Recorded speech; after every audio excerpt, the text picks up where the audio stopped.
From Finbomb, sushi burrito, poke ramen, right here, Burbank at Lee, next to our houses. It's the Wednesday edition, live at lunch, 104.5 ESPN Baton Rouge. Charles Sandegrift, Jimmy Ott, Jordan Kinch is back in the studio. Wes Reynolds with us today. Randy McKay with us today. Scott Rabalais with us today. A lot of college basketball from last night. Another big card tonight.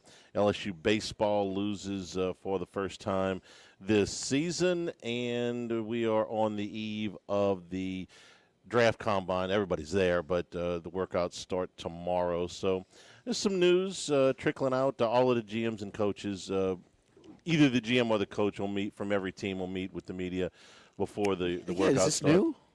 new? Well, the coverage is.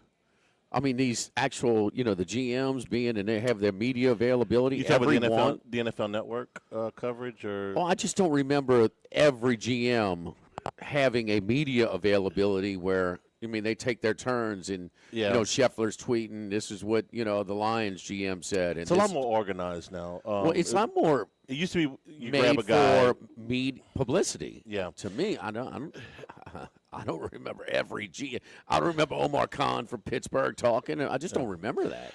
The coverage of the combine when they first started it was almost nothing. Okay, it was essentially like covering practice. Like you dropped a camera in on the event, kind of. In the last 5 to 7 years, everything. I mean, this has become the NFL. At its heart, wants to dominate the news cycle 12 months out the year. Now, that's not completely possible, but God bless them, they're trying. The Super Bowl's in February. The Combine is in February. Free agency's in March. The draft is in April. And then the schedule release is in May, and then the training camp starts in July. So they're doing their level best. No, I get that. That's been forever. I don't remember these organized. Here's the GM sitting in the podium and having their 15, 20 minutes of media availability. I mean, John Eric Sullivan, John Eric Sullivan says, Tua is everything's on the table. This one, they're releasing Cousins. Just who's your backup? I mean, just all the. Not just the sit downs. I know that like the talk shows, like Eisen is there, and he's having sit downs with Salah and different people and stuff like that. But these organized, scheduled media availability. Maybe I'm late to the party. I just don't remember. The NFL Network being absorbed by ESPN, I think, is probably ramping up the organization of this a little bit, a little bit more. Any other commitment because the Disney umbrella, which is all this now, has a Super Bowl too, which they're already promoting? It doesn't hurt. They're going to do their thing. I get it. I mean, the Super Bowl's going to draw ratings. I mean, you don't have to promote it, but it just seems like they are already running promos. Think about the things outside of the actual games from 20 years ago. The coverage of the Combine, the coverage of the draft, the coverage of Super Bowl week prior to the game. I mean, Media Day used to be all of the writers and the broadcasters. Now it is a full-blown show. This is just part of what the schedule release is, a full-blown 3-hour TV show. The award ceremony. The awards, that's another good example. But the coverage of on draft day has always been the same. The coverage, just the Mach 2, Mach 3, Mach 4. It's like iPhones. How many Mach? They've always. I mean, that's been for a while now. Charlie is the coverage of all the rounds and stuff. Well, they've spread it out. What year was the first year the NFL Network doubled the coverage? When ESPN was covering it, it was just them, and then the NFL Network. 10 years ago? Yeah, about 10 years ago. Yeah, they've just continued to ramp. Well, they've stretched it out too. They've stretched it out.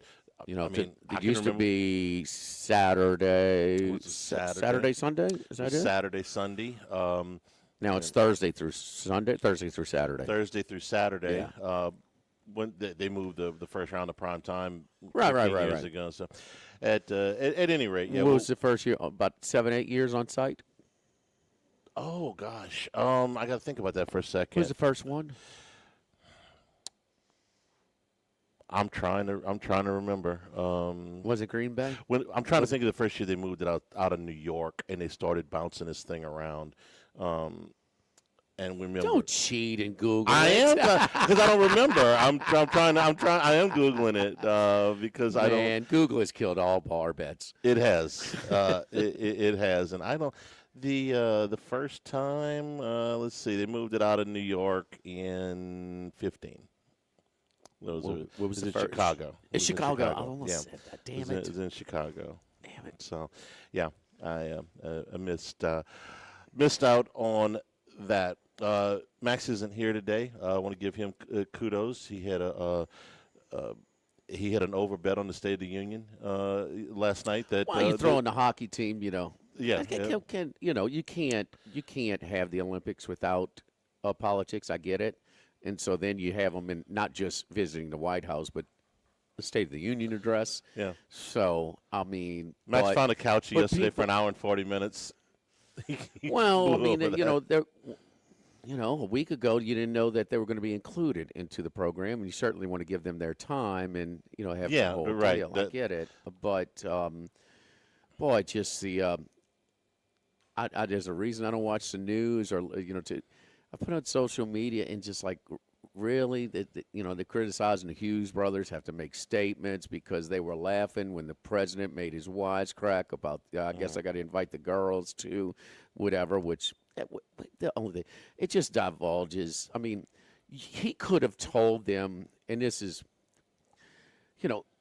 the worst thing in the world. I hope your girlfriend sleeps around on y'all tonight while y'all busy or whatever. And they were so excited they would have laughed. There's nothing that he couldn't. They were so excited, man. And the one thing about Canada was our rivalry. It's kind of like LSU Ole Miss. Mm-hmm. Canada was our rivalry. We weren't Canada's rivalry so much because they beat us the majority of the time. But that Four Nations, man, those guys were down. That was a tough loss in overtime. Could have won. Maybe more competitive, maybe more equally balanced as far as the level of play than this game on Sunday. But those guys were busted up, man. So to get it back, and as a dog, they were so excited. How can you? Boy, some people just can't. Well, not some. A lot of people just can't spare themselves when it comes to trying to put politics into sports. The Republicans and Democrats right now make Auburn and Alabama fans look chummy. Okay? Put it in terms that there's a reason I try to stay in the dark, and we probably are best off to do that on this show. Last night, McNeese beats LSU 7-6. There wasn't a whole lot of mystery as to why LSU lost their first game of the year. The pitching staff, which you had 10 guys pitch in last night's game, walk 6 and hit 5, and you throw in an LSU error on Jake Brown, and the number of free bases were plentiful last night. So LSU's comeback fell a little bit short. I'm certainly not going to make a big deal out of a midweek game. We know how these goes. Every year this happens when LSU loses, sometimes 1, sometimes 2, sometimes 3. It really doesn't matter. You get the midweek games don't count. They don't matter. Do they matter? Yes, they matter as far as development. They do not matter as far as RPI very often, if ever.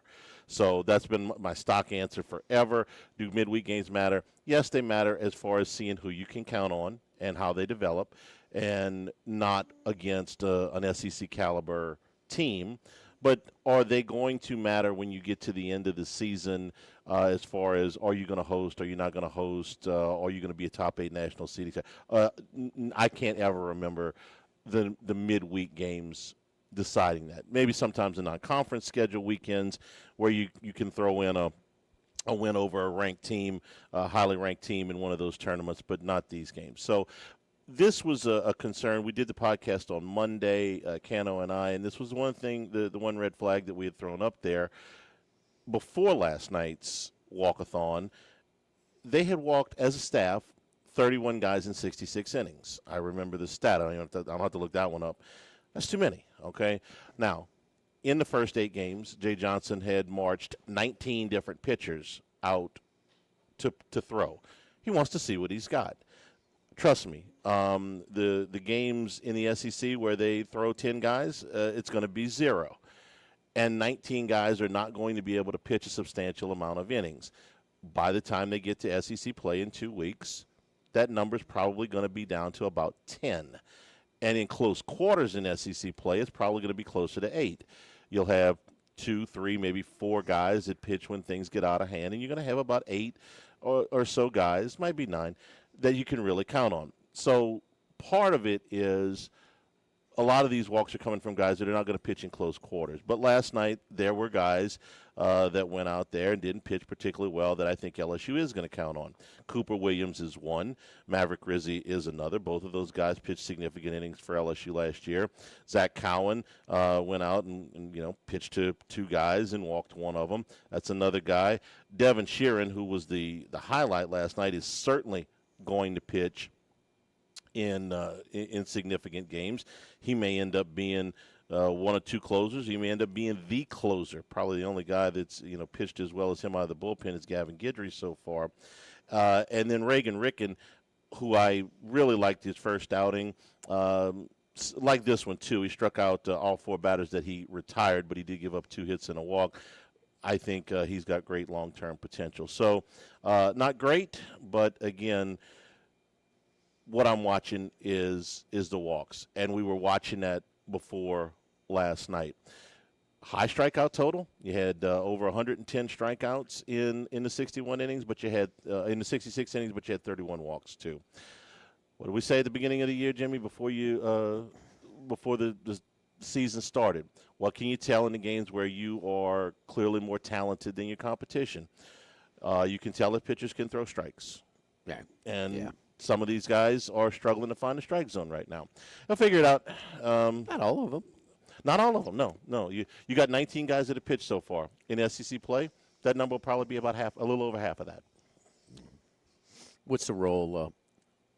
What's the role of these guys that throw in his midweek, specifically last night? What do you think? I mean, they're auditioning for just. Zach, so let's start. Zach Cowan was their primary closer. I mean, okay. No, he threw to 2 guys last night. Sheeran missed Charlie. We can't. That's it. No, but he had struggled before that. Okay, but he threw to 2 batters. He threw to 2 batters last night. That's why I'm saying. That's why I cited the stat from before last night. Jaden Newt pitched some significant innings for him. Rizzi and Cooper Williams are 2 guys that I think are going to be really important. Long relief guys that are going to pitch. They both pitched over 20 SEC innings or 20 innings last year, and about half of them were in the SEC. So those are guys that you're gonna count on. So we'll see. Nothing to be overly concerned about at this point, but wasn't a great night at the box. Got to get the walks down. I certainly couldn't go without noticing Johnson's comments about the walks. Yeah, three walks about. He's going to sit. Sure, I mean, one guy. I mean, they had planned to go in there. They got 4 games in 4 days coming up day after tomorrow. So they were going to run a lot of guys out there last night. He talk about the year after he won the first one. Yeah, a lot actually. And so, what he learned. Yeah, he studied. In other sports is one of the things he talked about. He looked at, he's kind of I don't want to say a disciple because it's different sports, but he reads pretty much everything Nick Saban says. Psychology of sports. Yes. How he dealt with. And Saban, they repeated once, but, not the other times. Who else did he? There was a. I don't know if it was Pat Saban, I love when that's my favorite thing that Saban talks about. I mean, I got a degree in psychology. I mean, applying it to sports. I mean, we talk about, especially in college, the college level, the emotions in the psychology is more of a factor. It's more of a variance, as opposed to the guys playing 162 in Major League Baseball, where you're trained to do just the opposite. Don't get too excited. Don't get too down. It's baseball, especially at the plate. It's a sport of failure. Chill out, man. If you go 0 for 3 one day, so. So LSU falls to 8-1 on the season. I suspect. Yes, I agree with you, Charlie. We're on the same page as far as no matter what the competition, no matter how poor it is, it's how far away it is from the SEC and what you'll see in the NCAA tournament in Omaha. Command of the zone. Stuff that's measurable. You know, they got a gun on you for velo, they got a gun on you for spin right, and they can see, you know, how you are attacking the plate. I would rather any day that they give up 13 hits and no walks and 7 hits and 6 walks. Yes. Any day you want. Don't forget our friends over here at Finbomb, Sushi, Burrito, Poke, Ramen, and, well, kind of transitioning, Charlie. Kind of, you know, some people eat gumbo year-round. Some people eat it only when it's cold. So ramen, same thing. Ramen is really, really good. Because it warms you down on a cold, cold day, but it's also delicious enough to eat year-round. So we have that over here. But we're transitioning into the poke season. But whatever you're feeling right now, it's really good. It's very healthy. It is not going to weigh you down. So some things that are really good for you, healthy, just don't taste very good. Not the case over here at Finbomb. So some of our signature our burritos, sushi burritos like the bomb, which is yellowfin tuna, salmon, cucumber, red onions, cilantro, tobacco, wonton strips, and wasabi aioli. Thebomb.com, the tuna, spicy tuna, guacamole, red cabbage, red onions, tobacco, cilantro, wonton strips, and a creamy cilantro sauce, which is really, really good. The hookup, which is spicy tuna, surimi crab, tempura shrimp, cucumber, guacamole, wonton strips, sweet chipotle mayo with an unagi sauce as well. So that's some of the things. We got poke bowls. I mean, you can get the rain bowl, the dragon bowl, the sumo bowl, which is, man, just loaded down with sushi, rice, tempura shrimp, tuna, salmon, albacore, tuna, surimi crab. I mean, it is loaded down with protein. Or you could do the ramen as well. You could build your own as you come in here. And if you haven't been over here, start with the signatures. If there's some specific item that you really don't care for, you want a little bit extra, no problem. We can customize it however you wish. Really cool outlet, man, over here at Finbomb, Sushi Burrito, Poke Ramen. Been here for a few years in the Rouse's Shopping Center at the corner of Burbank and Lee. If you're walking into a Rouse's, we are directly attached to your left. Live at Finbomb, live at lunch. 104.5 ESPN Baton Rouge. Live at lunch.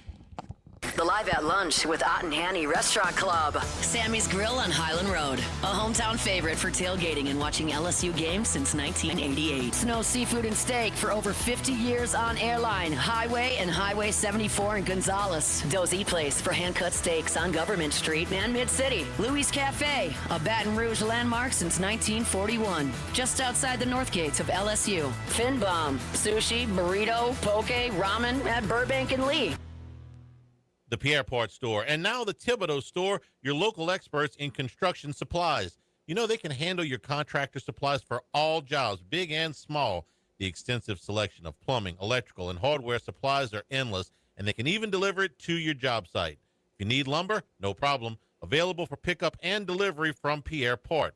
Top-notch tools and expert advice, it's local service. From the Thibodeau Store, 900 St. Patrick Highway in Thibodeau, and online at thibodeaustore.com. 1950 Phil's Oyster Bar started on Government Street. Then Gus Piazza took over in the 70s, and now his son Anthony is taking it to another level at the current location in South Downs. It's always been a Baton Rouge landmark. Seafood, oysters, po' boys, burgers, and more, all served up in an atmosphere full of sports nostalgia and tons of TVs to catch all the games. Seafood gumbo, crawfish cheesecake, or my favorite, the meatball quesadilla to start. Check out dinner and bar specials at philsoysterbar.com. You know we bleed purple and gold at Phil's Oyster Bar in the South Downs Shopping Center. Since the 1930s, Supreme Rice has delighted their customers for all of your favorite South Louisiana dishes. Whether you like the brown, long grain, medium grain, jasmine, or the new parboiled rice, Supreme Rice makes your favorite dishes even better. They even have a healthy low glycemic rice, a great option for diabetics and those who have high insulin resistance. Supreme Rice is proud to be part of the Climate Smart program, which promotes water conservation and reduces methane emissions so future generations of Louisiana farmers can enjoy the same benefits. For more information and great recipes, find them online at supremerice.com. Brandon Holly here. Did you know Relief Windows is the window, door, hardy plank, and vinyl siding and interior shutter headquarters of the Gulf South? That's right. For nearly 20 years, we have provided you with a lifetime guarantee. Relief from the heat, cold, storms, and sun. So go where thousands have gone to upgrade the exterior and the interior of their homes. ReliefWindows.com. That's ReliefWindows.com.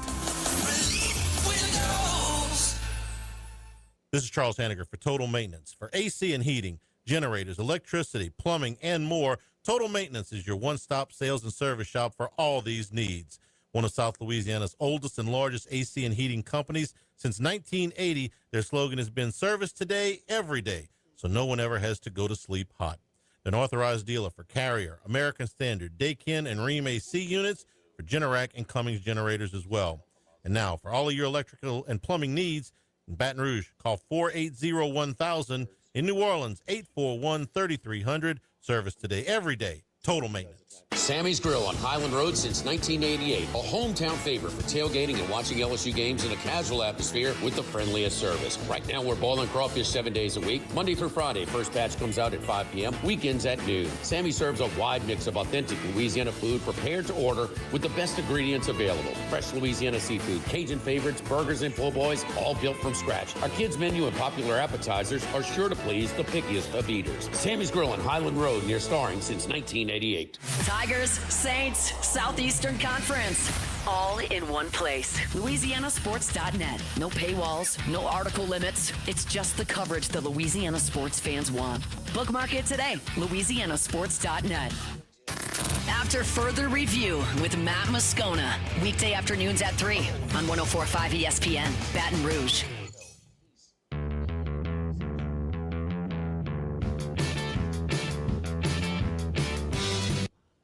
Live at lunch with Ott and Hanny from Finbomb. Sushi, burrito, poke, ramen on 104.5 ESPN, Baton Rouge. Remember, you can always get the show on demand, 1045ESPN.com, LouisianaSports.net, and the Hannycast podcast for LSU baseball is up on YouTube right now. It's brought to you by Supreme Rice and SupremeRice.com, supporting our Louisiana farmers and celebrating their 90th year in business here in 2026. Last night in college basketball, let's start in the league, Jimmy, because Missouri, this was I thought a big win for them against Tennessee last night. Despite their record at 19-9, their NET has been hovering well outside of what we consider the bubble range. They picked up 4 spots last night. That's it? Yeah, I thought it might be a little bit more myself.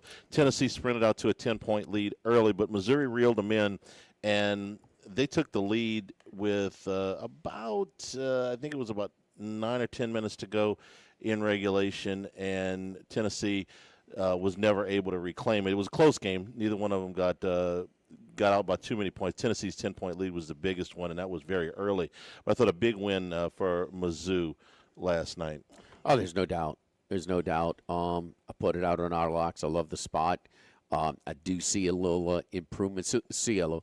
The biggest thing is the desperation spot. I mean, what really is Tennessee playing for right now, besides just to try and position themselves for a seed? They're safely in. There's no doubt the more desperate team is Missouri. They know Lenardi's bracketology projections. I mean, I don't know how much the coach uses it. The coach in Gates, he might be for make the tournament or make a move. They may make a move if they don't make it to the tournament. The majority of the teams in the SEC do.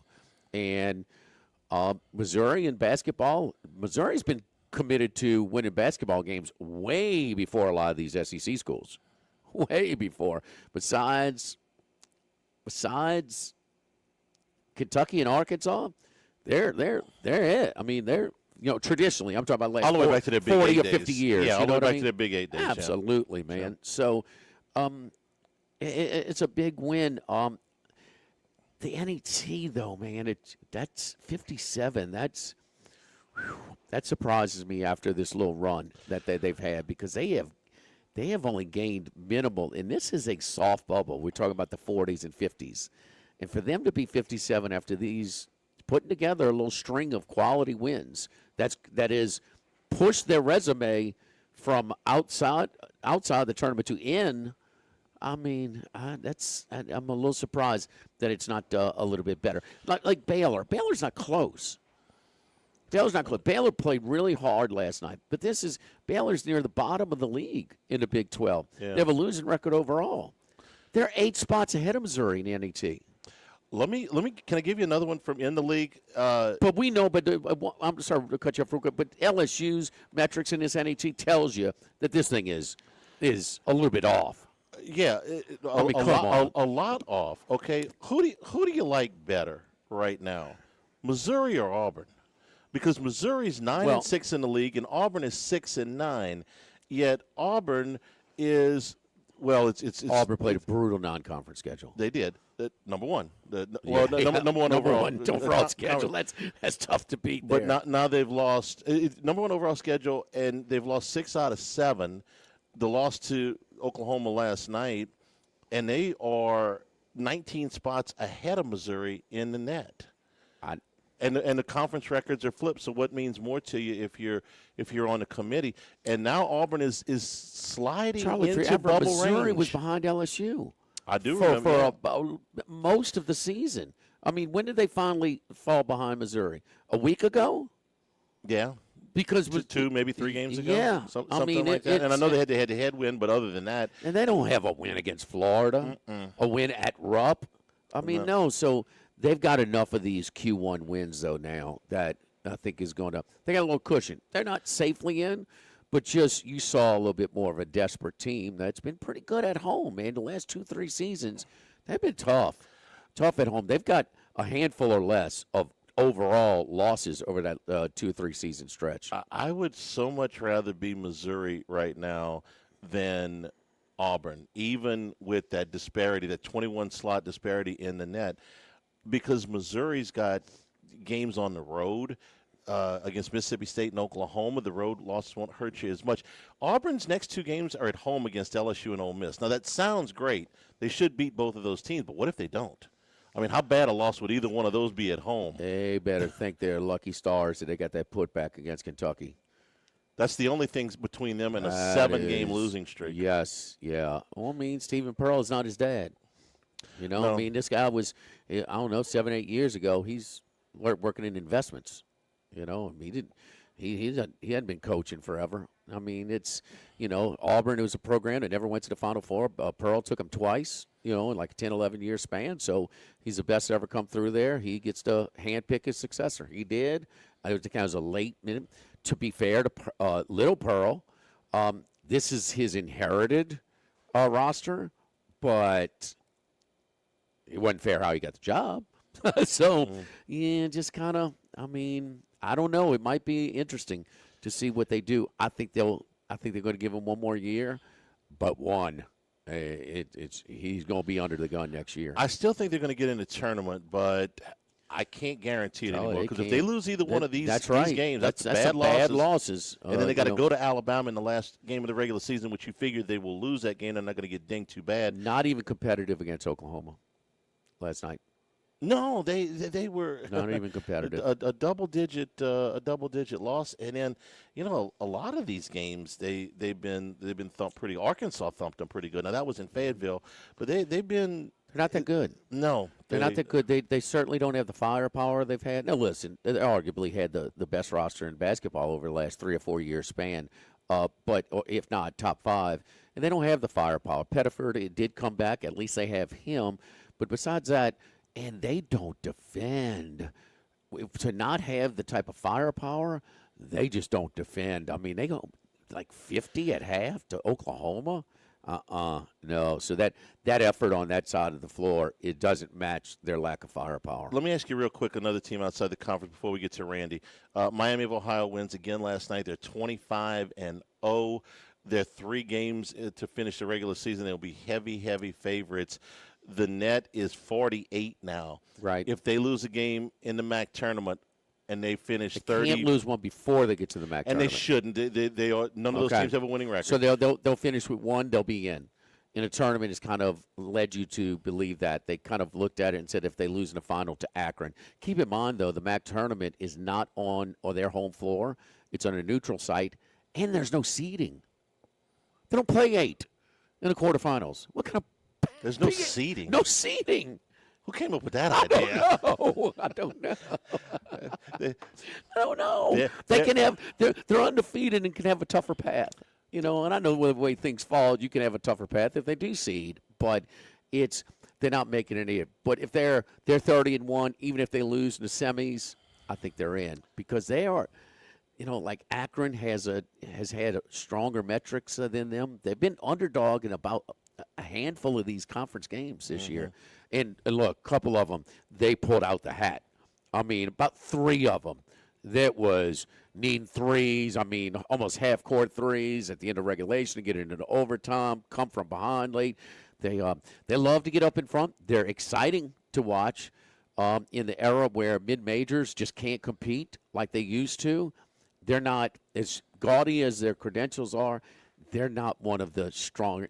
This is not as good of a team, a lot of people don't think, as UC San Diego was last year. I'll give you real quick. 50 years since Indiana went undefeated to win the national championship. Since then, 5 teams have gone undefeated in the regular season and lost in a tournament. Cincinnati, Kentucky. Cincinnati did not. They didn't go undefeated in the regular season. Gonzaga. Oh, because they lost when he got hurt. Yes, My bad. they lost. Sorry. Gonzaga 5 years ago. Yes. Kentucky when they lost to Wisconsin. Yes. Wichita State in 14. Yes. And I think they lost to Kentucky in the tournament. Had an 8 seed. No. They 1 seed. They had to play Kentucky, which was way higher than an 8 seed. Yeah. St. Joe's in 04. Yes. And I think they lost the first weekend. And No. They lost second weekend? No, they went to like the Elite 8 or Final 4. They did. Okay, I had forgotten that. Was that 03 and 04? No, 04. I mean, 04. Yeah. Yeah, they lost Oklahoma State in Final 4. St. Joe's? Uh-huh. How did I not remember that? And Vegas in 91. No, I'm sorry. They lost to Georgia. They lost to Oklahoma State in a regional final. Regional final, and Georgia Tech beat Oklahoma State in the Final 4. And Vegas Georgia in Tech lost to UConn. And Vegas in 91 when they got beat by Duke. Okay. There we go. Don't forget our friends at Legacy Title. Chad Reynolds, Legacy Title for all of your real estate closings, 296-0060. Full-service title company servicing all of South Louisiana. Ashley Donald, Adrian Galata, Michael Platt, Mariana Haynes, Natalie and Bradford Smith. Buying, building, refinancing. Nobody chooses but you. Choose Chad Reynolds, Legacy Title, 296-0060. Live at Finbomb, live at lunch, 104.5 ESPN Baton Rouge. Live at lunch.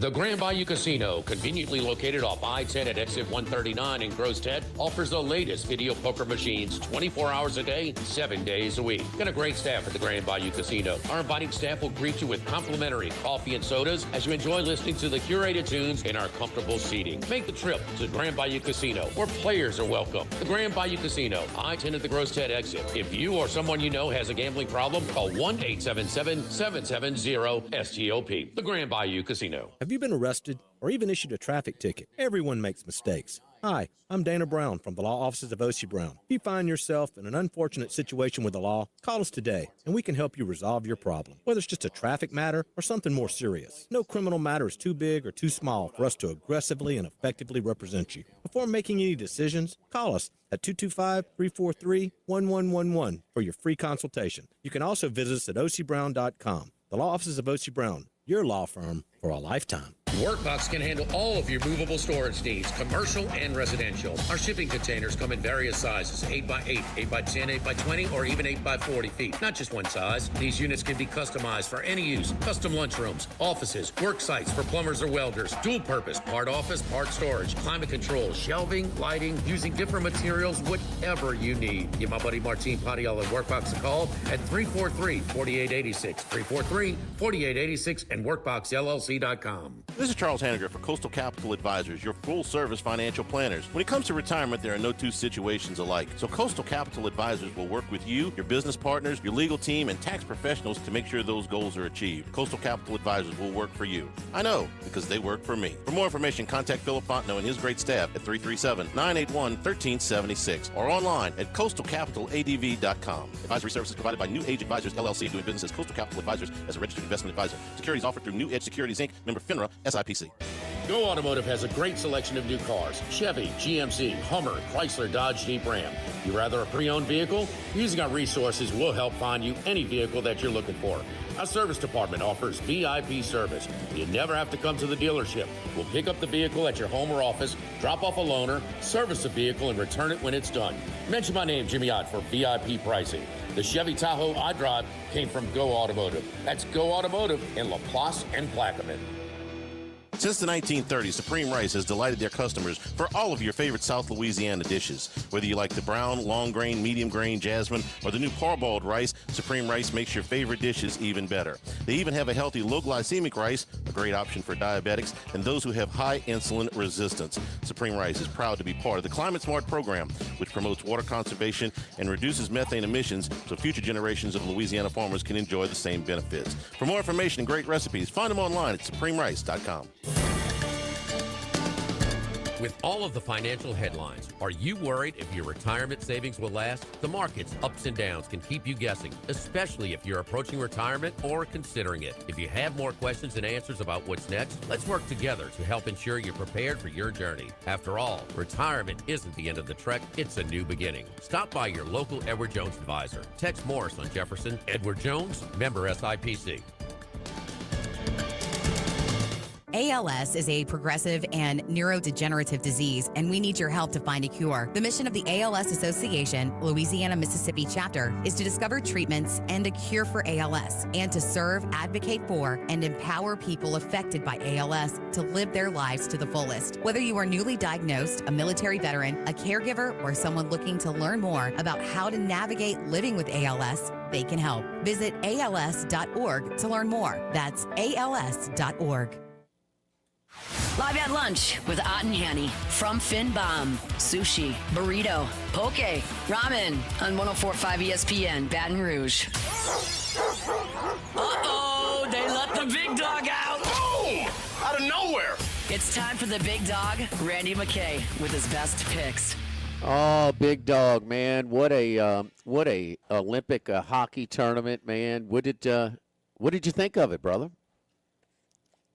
Yeah, it turned out really good. You know, it was a little early, but other than that, everything was, you know, it lived up to expectations. It's too bad the Russians weren't there. You know, that was another thing that a lot of people haven't brought up, but it would have been nice to have them there as well, so we could have seen their talent. But yeah, would they be third? Would they be the third most? Would they be the third most talented team? Where would they rank here? Yeah, they would be. Yeah, they'd be right there with Sweden and Okay. Finland. Okay. Do you think Sweden was a little stronger than Finland, or what and what not? Yeah, that's pretty close. They're definitely a very Okay. close team. Usually every year when they play each other, Well, it's a coin flip between those two. Well, we saw what Finland and Sweden did in the knockout round. I mean, they the United States needed a 3-on-3 overtime goal against Sweden and Finland. Finland. I mean, Finland was up. No, that was an overtime goal as well for Canada in that round. So. Eddie Olczyk said something in the first intermission that and don't give me this stuff. You had to wake up early. Okay, we fight sleep with these late night games all the time. All right, don't give me that. You had to wake up a little bit early. I know how you operate. You can get up, especially for this stage of hockey. I'm just joking, you know that. But anyway, he said in the first intermission, says, and sometimes people at that event can overstate it and overhype it because they want to overvalue the things that they're on assignment for. It happens all the time. But this is a hockey guy that's been around for so long, and he says the level of play we just can't get in the NHL. This is an all-star game. I'm paraphrasing now. This is an all-star game, an international all-star game where they're competing at the highest level. Is this basically these games? I mean, I don't know. Just talk about that comment. That I found that interesting. Yeah, and even Boucher, who's ice level usually, and the other two, Kenny and Eddie, are up in the booth there. They said how fast it was, how fast them guys were going. And of course, I think maybe it had a little to do with the rink size, too. It was a little smaller. But, yeah, I mean, when you get that kind of talent together, I guess, a full NHL team sometimes, I've been to those games, the NHL ones, and it sure seems fast to me. But, I'm no hockey expert, but they really said it was, high tempo. So the speed, and they also talked about the communication between the players, that they're just so they're used to having they're not used to having the supporting cast. I mean, the stars may have one other co-star with them at the most, but these guys are right. I don't know. It was interesting. It was interesting. It was really cool. Now, I do have to lean on you here as far as the sports books in America. I mean, the U.S. had a chance. They obviously did. They won. I mean, they were underdogs. But the closing line does not indicate just how big of an underdog they were. They could have easily lost 3 or 4 to 1. They could have easily if the goalie doesn't stand on his head. But where would you put the actual line to kind of give us an idea of how big of an upset is this? Because we're trying to compare. It's not nearly the amateurs playing the Soviets in 1980. We understand that. But should this line have been like minus 80 instead of like minus 20 where it closed? Yeah, it could have been maybe up a little higher, but I think getting U.S. at a plus there, that was one of the things we talked about was they have a little bit of an edge in goal with Hellebuck over Bennington. Okay. Bennington, played fine, but, that was one of the things we talked about. And, they were going to give up a little bit more high volume of shots, trying to keep that team outside, so worked out that well. And, they got a couple breaks, and then, of course, comes down to 3-3, unfortunately. I don't really like that, but it turned out okay for the U.S., and they got their break, and they made it happen. You think maybe for the gold medal game moving forward, they'll at least skate 5-on-5 for 10 minutes before they go to this? Yeah, I would like to see at least that much, that much 5 on, because you're taking off, you're taking off at like 1/3 each roster when you go 3-3 that aren't going to even play any ice time in a 3-3. So, it turns into a whole different game too much. Well, all we have to do is look at the scoring per minute. I mean, they score like every, 2 minutes 3-on-3 as opposed to every 10 minutes or so. I mean, it's such a completely different game. Maybe at least in the middle round, right? It's kind of like the ghost runner in baseball. We'll deal with it in the regular season. We got 162. When we get to the postseason, we want to go back to the regular way. You got all these the regular season in NHL hockey. This is the Olympics. If you get to the medal round, or maybe just the gold medal game itself.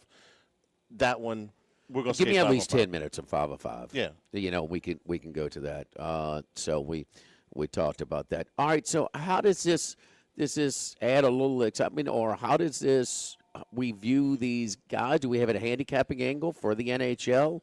As far as these guys being maybe laid up for a little bit, especially the Americans have been on this celebration tour, and I sure wish I was on that celebration tour. Them guys look like they were having fun. Yes. Yeah, I mean, sign me up for that, man. They look like they were having a good time. And give our boy McAfee credit. Picked up the bar tab, $150,000 in Miami. Wow. Yes. I think that's accurate. So, anyway, how does this translate to the NHL as we resume play? Yeah, I think there's a couple betting opportunities today, and I'm going to talk about them here. I think there's definitely a betting opportunity here to take Utah as a plus versus Colorado. Colorado had 4 players in that gold game, 3 for Canada and 1 for the U.S. and Boston. So, and Utah only had 1 guy who played very limited, so that shouldn't hurt them. So we're getting plus money there. And then you go down to the next game here with the VGK, the Golden Knights going out to L.A. to play the Kings here. They had 5 players in the gold medal game and their coach. And, of course, L.A. had 1 guy, Doughty, and they lost Fiala in the Switzerland team, so they're without a forward. But we already seen this game move from 120 now to 140. Yeah, it's 148 now. Yeah, Eichel's out and Marner might not play. But, I bet this at 120.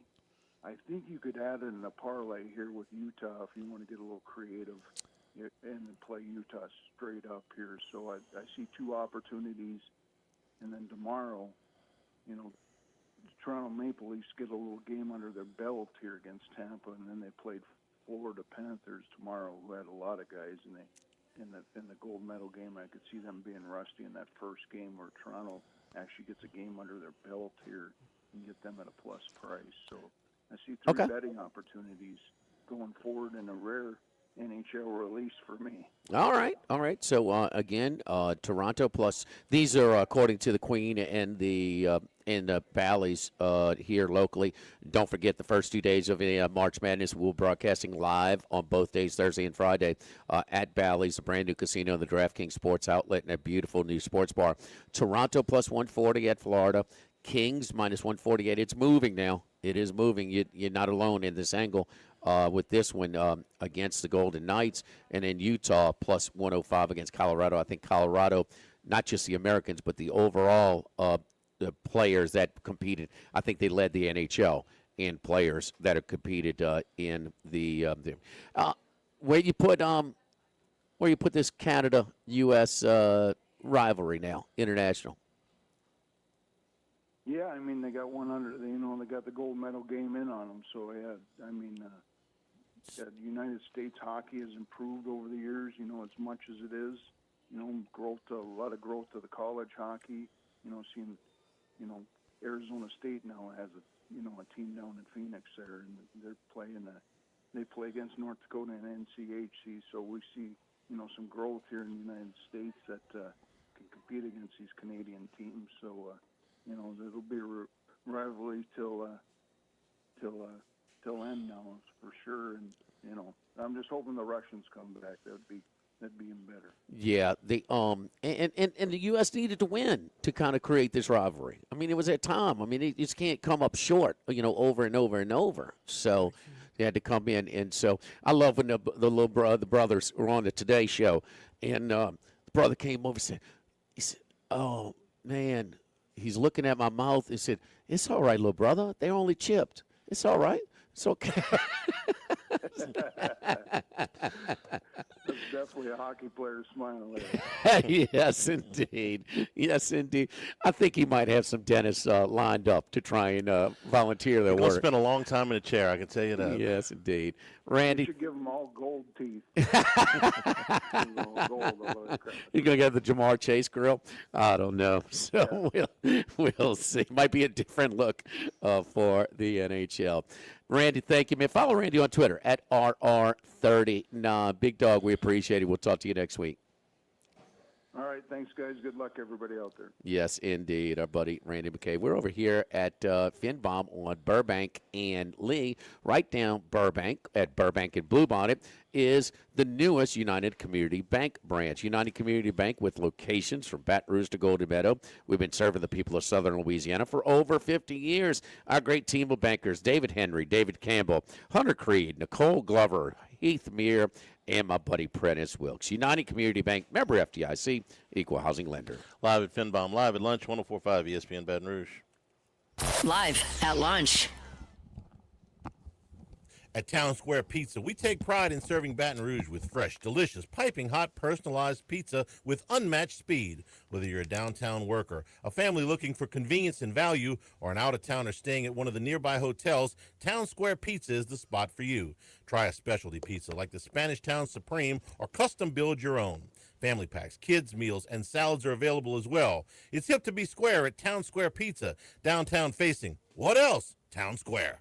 Congratulations are in order for one of my favorite places to eat, Snow Seafood and Steaks, celebrating its 50th anniversary. That's right, since 1971, Snow's has been serving a wide assortment of menu items to please everyone. Steaks, seafood, gumbo, homemade soups, salads, specialty cocktails, great wine selection, and oh yes, the best white chocolate bread pudding that you'll find anywhere. It's the total dining experience. Happy 50th anniversary to my friends at Snow's Seafood and Steak, Airline Highway at Highway 74 in Gonzales. Attention vehicle owners. Before you trade your transportation, let K&M Automotive give your vehicle a new lease on life with a remanufactured product from Jasper Engines and Transmissions. A Jasper remanufactured engine, transmission, or differential will extend your vehicle's life, giving you the extra cash to do the things you really enjoy. And Jasper offers a 3-year, 100,000-mile nationwide parts and labor warranty. K&M Automotive, 636-2875. That's K&M Automotive, Siegen near Perkins. This is Charles Hanniger for Total Maintenance. For AC and heating, generators, electricity, plumbing, and more, Total Maintenance is your one-stop sales and service shop for all these needs. One of South Louisiana's oldest and largest AC and heating companies. Since 1980, their slogan has been service today, every day, so no one ever has to go to sleep hot. They're an authorized dealer for Carrier, American Standard, Daikin, and Rheem AC units, for Generac and Cummins generators as well. And now, for all of your electrical and plumbing needs, in Baton Rouge, call 480-1000. In New Orleans, 841-3300. Service today, every day. Total Maintenance. If you're near the north side of campus, I need to remind you about a couple of longtime favorites. Highland Coffee is the original specialty coffee shop in Baton Rouge since the 1980s. My personal favorite. Love getting my cappuccino from their friendly, knowledgeable staff. Roasted right in the shop. Louis Cafe for breakfast and lunch 7 days a week. The Mitchell Omelet, Cajun hash browns, Big Cheesy Lou, all served up in that famous open kitchen atmosphere. In Tigertown since 1941. A couple of great spots. Highland Coffees and Louis Cafe just outside the north gates of LSU. When it comes to celebrating life, there's no better place than Ruffino's. With locations in Baton Rouge and Lafayette, Ruffino's is a steak, seafood, and Italian-inspired restaurant that focuses on the celebration of life, regardless of the occasion. Whether it's the food they serve or the service they provide, their goal is to ensure a remarkable experience for their guests that is always remembered. To view our menu, visit ruffinosrestaurant.com. Ruffino's, where Louisiana comes to celebrate life. By now, you know that we do our show every other Tuesday at the Crown Town Room at Dozy Place. The Crown Town Room is ideal for larger groups, or if you just want to watch the game on one of our 3 large TVs. The tamales are the most popular appetizer, but don't forget the seared tuna with the sriracha glaze. For the perfect blend of sweet and spicy, you can't go wrong also with the flash fried oysters or the shrimp. The porterhouse is the perfect steak to share. Strip on one side, filet on the other, prepared at different temps if you like, bone in to maximize flavor. Dozy Place on Government Street, just off Acadian in the heart of Mid-City. Follow us on Twitter and Facebook at 1045 ESPN and on Instagram at ESPN 1045. For a look behind the scenes, highlights from our shows, the chance to participate in exclusive contests, and more with 1045 ESPN Baton Rouge. All college football, all year long. The Chuck Oliver Show, weeknights at 6 on 1045 ESPN Baton Rouge.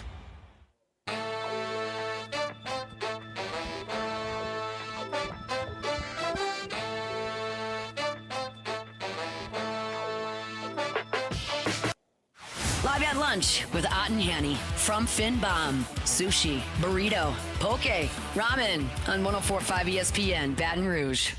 Dealer's choice here, Jimmy, from last night. Arizona down 7 to Baylor, who was 4-10 in Big 12 play. They reeled them in and won the game by 7.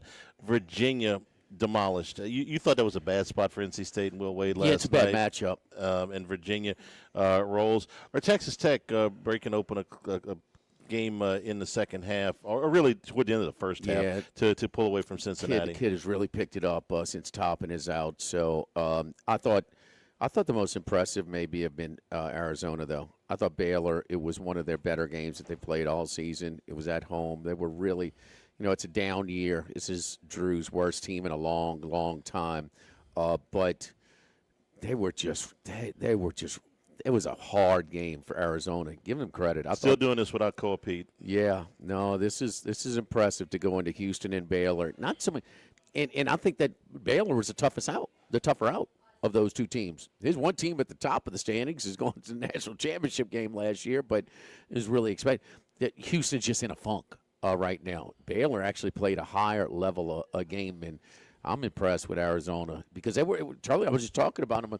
Man, that one spot's vulnerable. Because they're going to Houston. I thought they would lose that game, and I didn't know how they would handle with this stretch without Pete. No, but good for them. They don't shoot the ball from 3 so good. They're not the analytics-driven type of approach, style of play. But they've been good. And this is, man, when you lose a guy like Pete, It's been so good. It's a good stretch for them. How impressed are you with Virginia? That's 9 in a row now and 13 out of 14. Only one of those games against a ranked team. They go to Duke Saturday, so we're going to find out, but they've been rolling. But here's a couple of first-year coaches, and, man, Odom just, he's kicked the tail. He's kicked Will's tail in these two. This is 2 games that they've lost by combined 50 in this home and home. Remember, it was a kind of an isolated stage. They tipped actually at 10 a.m. on a Saturday, and they were down 20 in Raleigh at home.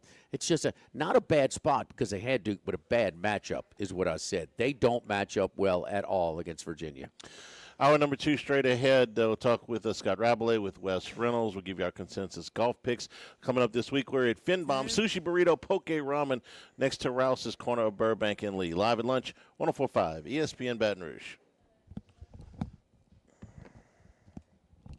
Live at lunch. We're here to examine things that get better with age, like this bottle of Chateau Lafite Rothschild, vintage 1877. Age can make things more valuable, like this Picasso from his blue period, 1904. And treasured, like this Roto-Rooter jingle, 1954. Roto-Rooter jingle? Just listen to it. Oh, Roto-Rooter, that's the name. And away go troubles down the drain. Roto-Rooter. The timeless melody. Roto-Rooter? The lithe arrangement. But it's a clog-busting company. Wrong there. Roto-Rooter has grown into more than a clog-busting company. They're North America's largest full-service plumber and drain cleaner. And when you need Roto-Rooter, remembering this jingle can be priceless. Roto-Rooter. For all of your plumbing and drainage solutions, call Roto-Rooter in Baton Rouge at 925-8710. That's 925-8710. Sammy's Grill on Highland Road since 1988. A hometown favorite for tailgating and watching LSU games in a casual atmosphere with the friendliest service. Right now, we're boiling crawfish 7 days a week, Monday through Friday. First batch comes out at 5 p.m., weekends at noon. Sammy serves a wide mix of authentic Louisiana food prepared to order with the best ingredients available. Fresh Louisiana seafood, Cajun favorites, burgers, and po' boys, all built from scratch. Our kids' menu and popular appetizers are sure to please the pickiest of eaters. Sammy's Grill on Highland Road near Starring since 1988. Get Moss Max and less text during happy hour at Modesto. Join us Tuesday through Friday, 2 to 6 p.m. for $10 20-ounce margaritas and Dip Trio with $5 drink specials and $6 seasonal cocktails. Eat Modesto, 3930 Burbank Drive. Pizza that's true to its hand-tossed wood-fried tradition. Roca Pizzeria is heating up its new half-off happy hour, Monday through Fridays, 3 to 6 p.m. Come enjoy 50% off margarita, pepperoni, more cheese, craft cocktails, wine by the glass, and draft beer. Roca Pizzeria, 3897 Government. At Town Square Pizza, we take pride in serving Baton Rouge with fresh, delicious, piping hot, personalized pizza with unmatched speed. Whether you're a downtown worker, a family looking for convenience and value, or an out-of-towner staying at one of the nearby hotels, Town Square Pizza is the spot for you. Try a specialty pizza like the Spanish Town Supreme or custom build your own. Family packs, kids' meals, and salads are available as well. It's hip to be square at Town Square Pizza, downtown facing. What else? Town Square. Baton Rouge, get ready for a fiesta of flavor. Whether you're craving sizzling fajitas, cheesy enchiladas, or the best margaritas in town, Las Palmas Mexican Grill and Rio Cantina Mexican Grill have you covered. Bring the family, bring your friends, and bring your appetite. From fresh guacamole to mouth-watering tacos that hit just right, it's not just a dinner, it's a celebration. So why wait? Tonight, make it Las Palmas or make it Rio Cantina, 2 local favorites serving up authentic Mexican taste right here in Baton Rouge. Las Palmas Mexican Grill and Rio Cantina Mexican Grill, where every night's a fiesta. Respect isn't something that's just given, it's earned. It comes from having experience and possessing knowledge that can be passed on to the next generation. Jim's Firearms. Insurance companies have teams of professionals to fight your claim. If you want to know what your case is really worth, I'm Spencer Callahan. I'd like to help. Spencer Callahan is the one to see. Call 387-2323. LA filing number 16-7970. Louisiana, you've got a new home for coverage of LSU, the New Orleans Saints, and the Southeastern Conference. LouisianaSports.net. LouisianaSports.net. Feature stories, opinion columns, recruiting updates, in-game reports. And it's all free. No paywalls, no annoying pop-up ads, no recurring subscriptions. Just the content you crave. From the folks that bring you 104.5 ESPN Baton Rouge, it's LouisianaSports.net. WNXX Jackson, KNXX Donaldsonville, and WDGL HD2 Baton Rouge. This hour brought to you by Spencer Callahan Injury Lawyers, LA 21 12681. Offices in Baton Rouge.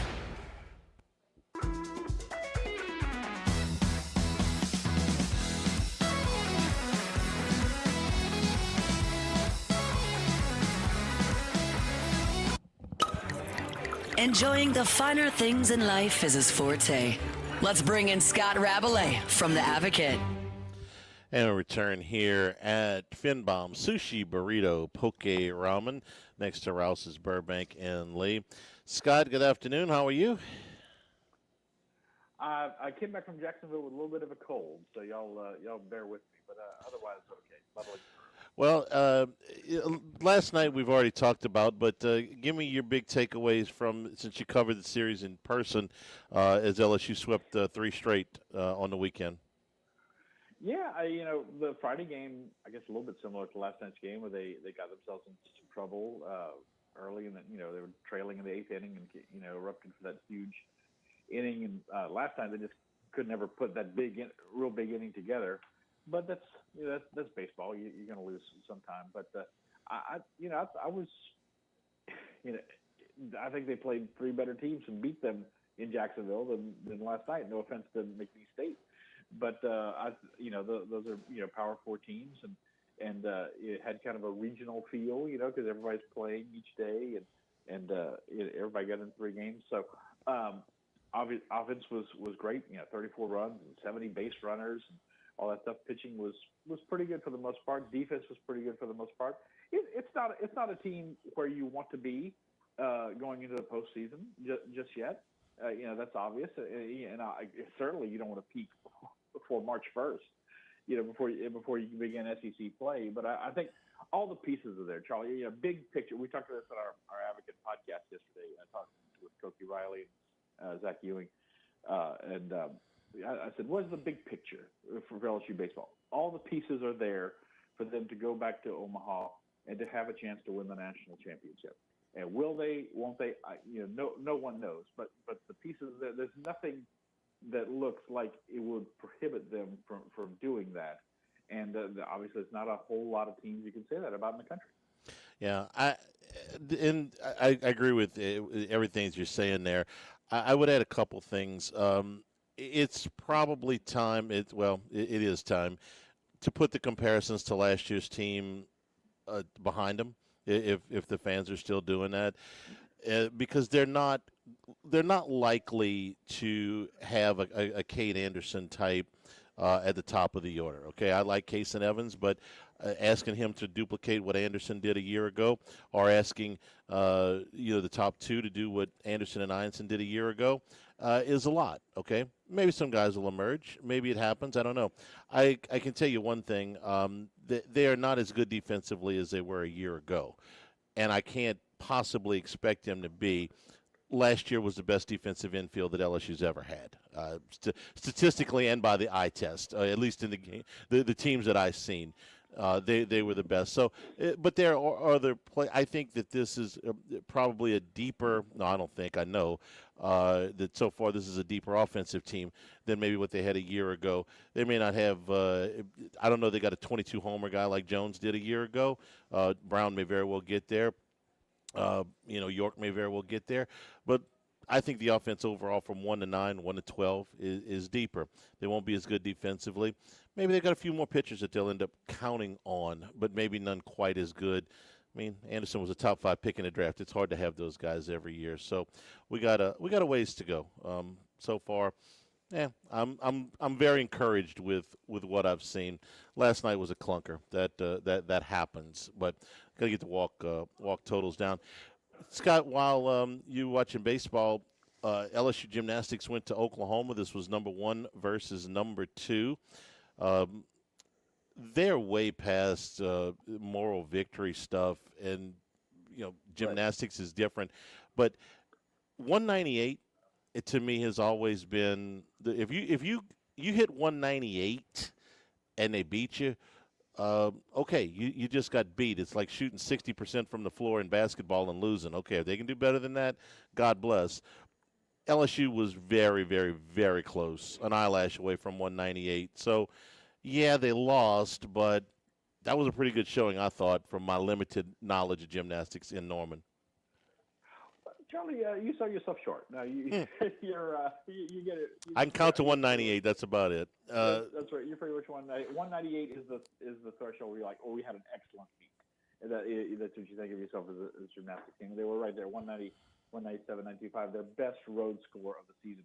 As compared to when they first placed Oklahoma back in the season opener in January in Salt Lake City, they tied at 197.5. So both teams performed better. Oklahoma was just a little bit better, 2 tenths better. LSU didn't have Connor McLean at all. She hit her forearm on the bars, and Jay Clark said she's day to day, but she's a good chance she's going to perform Saturday in another showdown against Alabama, Friday, excuse me. And then didn't have Kalia Lincoln on floor. If this meet was in Baton Rouge, LSU probably wins by 2 tenths. I mean, that's just way good. I'm not accusing the judges of cooking the books on Oklahoma's behalf or anything like that, but home floor advantage, and they had a sellout and everything like that. LSU beat them here last year. It's and this is the strange thing about gymnastics. It's hard for people to understand. You can be happy in a loss. You can find things to be happy about, and the fact that they had their highest road score of the season, that they were very close to a great team like Oklahoma that hasn't lost at home since they lost to LSU 12 years ago in Norman. And then obviously had a tremendous performance from Kaylin Chio, and some very good performances from people who filled in for Connor McLean and Kalia Lincoln, sometimes at the last minute, like Alexis Jeffrey on bars and had a counting score. Those are all positives you can take away from. The big chapters are still to be written at the SEC championship meet in next month in Tulsa, in Oklahoma's backyard, and in the national championships in Fort Worth. These are probably going to continue to be 2 of the top 2 or 3 teams in the country all season long in terms of score. They're going to go there, and we're going to see if they finally do battle, because Oklahoma didn't make it to the final in 24 when LSU won, and LSU didn't make it to the final last year when Oklahoma won. So these are 2 really good teams, comparable teams, and on a neutral floor, as we see them again, the LSU could definitely get them. They got to be really good because Oklahoma's really good, but they could definitely get them. Let me ask you about this weekend. It's a busy weekend for the gymnastics team. They play Alabama in the Maravich Center on Friday night, and then they're playing something called the Podium Challenge at the Raising Cane's River Center. Alabama's going to stick around for that, and then North Carolina and Arizona, I understand, is going to be there too. So I understand the idea of a 4-team meet, but tell me a little bit about the level of competition and what that challenge means. Well, first of all, the competition area at the PMAC, they just put all the mats and everything on top of the basketball court, and they just do that for convenience sake. That's most SEC meets. They're on the concrete floor or on top of the basketball court. This is where the podium meet. Literally, that all the events will be raised on raised platforms, like they will have at the SEC championships, like they will have at the NCAA championships. So this will give them very much a regional feel. So it's really good for LSU.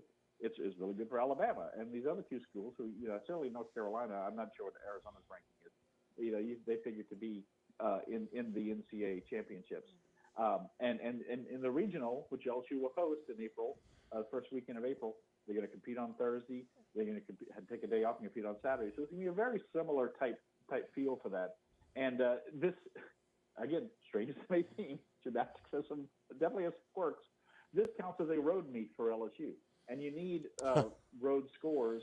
You need as many good road scores as you can have to help with the season average. To make sure you're top 4 teams in the final ranking will be the top 4 teams in the regionals. Number 1 seeds in each regional. So that's all important. So it's a lot. It's a lot to compete twice in 3 days for everybody. But it's also there's a lot of benefits for LSU and for the other teams as well. a road game, a road meet in Baton Rouge's downtown area. Nice. Wait to work it. Yeah. Scott, the women's basketball team winding down the regular season. Their final home game of the regular season is tomorrow. Tomorrow afternoon, actually, it's a 5:00 start against Tennessee.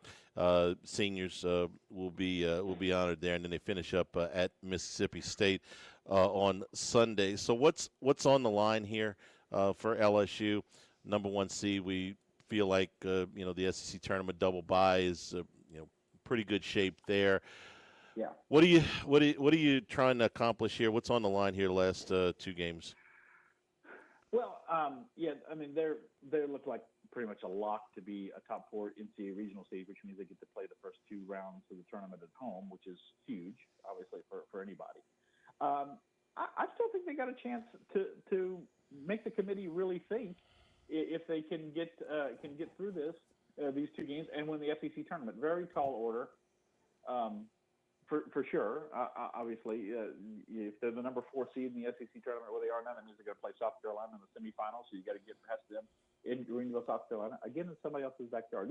The rule of the SEC tournament, guys, is it must be used to be in a state in or touching Tennessee. Now it's got to be in a state in or touching South Carolina. Oh, so okay.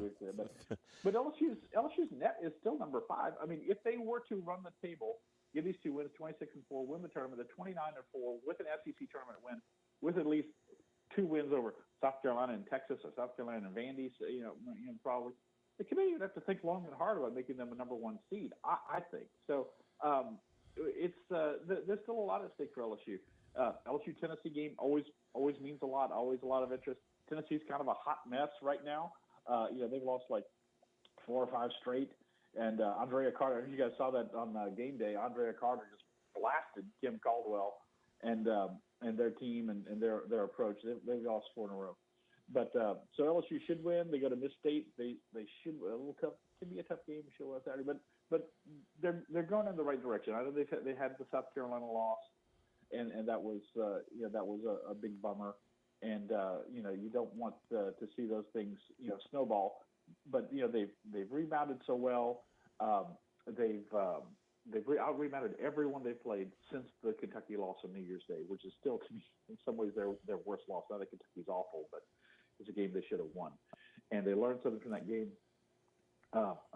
Malaysia Fawali's giving them a big play off the bench. Kim's sending a little message here and there to Michaela Williams, benching her in the second half against Ole Miss, and to Grace Knox not playing her this past Sunday against Missouri, and they still 72 rebounds, guys. Can you believe that? That was wild. But I think they're going in a good direction, and we'll see. They probably won't get a number 1 seed, but they hope to hold on to a 2, which they haven't been yet under Kim Mulkey. They've been a 3 seed every year. Last thing, and I certainly don't want to spend any time talking about or much time talking about tonight's game. But with 4 games to go in the regular season, LSU's playing Ole Miss tonight in men's basketball. They've lost 5 straight. Ole Miss has lost 9 straight. So this is not exactly a grand theater. But I'm just going to ask it this way, Scott. Do you think that a decision has been made in the LSU athletic department about what they're going to do at the end of this season? I'm not asking you to tell what they're going to do. Do you think a decision has been made already, and they're just waiting to make some kind of to stay or to go at the end of this season? You think that decision has already been made? Tonight's game is not Chris Jackson against Gerald Glass. Is that what you're saying? No. Not by a mile. That is a great question, Charlie. This is why you make the big bucks and your name's above the title. I don't know. I want to say yes, but I think not. I think there's so many factors that go into this. Yeah, the guy's losing a lot, and he hasn't won. He's won 27% of his SEC games and all that stuff. And then you see Thomas over there just sitting there on the bench. And Reed just sitting on the bench. It's just, some of the things they've had. I know it's bad, but they've spent, and I know LSU has been finding the money lately when they need to find the money, but they've spent so much money on football, making this change and trying to build this roster for 2026. And, if they show some sign of life in these last 4 games, and at least a couple of them are winnable. You can win a game in the SEC tournament. Show some pulse towards the end. I kind of think it's got to factor into the decision. Good luck selling that to me, Scott. Oh my God! Let me give you my answer. It shouldn't. Okay, there's enough of a sample size. There's enough 4 years. Information here to that the last 4 games should not factor very much at all into their decision. If they've decided in a vacuum, though. In a vacuum. I mean, short of. Well, just tank. Nobody's going, so just tank. Save you $9.2 million. Just tank. Short of that year that Arkansas won the SEC tournament and they had a losing record and went to the NCAAs. It's short of something like that. 14 last year, about 11 this year. 25 teams from the SEC making it. You're not one of them. Year 3 and 4. No. Two late victories. 1 or 2 late victories, not enough. No. If they have decided that they can't afford it, okay, you're just gonna have to live with that. If they have decided that they're gonna move on, that would be the thing. But these 4 games against a terrible Ole Miss team, a sliding Auburn team, a poor Oklahoma team, non-tournament teams should not make any difference in my opinion, and I think my cohort here is as well. So we can't justify investing on a sport that profits, but we can on one that loses $8 million. You know, in what industry does that work? So I don't know. Maybe I'm dumb. Scott, we appreciate it as always. We'll talk to you next Wednesday. All right, guys. Take care. Thanks a lot. Scott Rabalais from the Advocate. Don't forget our friends at Go Chevrolet, my buddy Lee Carney and Nick Richard, again with Go Chevrolet in LaPlace, Go Chrysler Dodge Jeep Ram in Plaquemine, Go Chevrolet West Side in Plaquemine, and they just acquired a Ford dealership in Waveland, Mississippi. So the Go automobile dealership family is growing as we speak. What would Lee to see his son play ball on Friday night? Man, nice player, like his dad. Good player, so enjoyed seeing that. But anyway, and Lee takes his athletic experience and his ability to compete to the car dealership. That's how he runs a dealership. Man, I don't just talk about the Go Chevrolet facility and their great certified body shop, their concierge service department that I talked about, which is super convenient. But I drive a vehicle from Go Chevrolet. My Tahoe came from Lee Carney and his dealership at LaPlace. You get to go onto their website at GoChevrolet.com, and you can qualify for credit. You can look at the inventory. You look at pre-owned inventory. If we don't see something that you're looking for specifically in pre-owned, hey, man, give us a call. We'll use our nationwide resources to find you and locate exactly what you are looking for. So in the market for a new or pre-owned vehicle, Go Chevrolet, LaPlace, Go Chrysler Dodge Jeep Ram, and Go Chevrolet West in Plaquemine, and then Go Ford in Waveland, Mississippi. Live at Finbomb, live at lunch, 104.5 ESPN Baton Rouge. Live at lunch. Running a business can be difficult enough without the right relationship with your bank. With United Community Bank's local business bankers, you're not just a number, you're a partner. Contact Heath Meir, Nicole Glover, Hunter Creed, David Campbell, or David Henry to discuss how we can help your business today. United Community Bank, the local way to bank big. Locations from Baton Rouge to Golden Meadow. We've been serving the people of Southern Louisiana for over 60 years. United Community Bank, member FDIC, equal housing lender.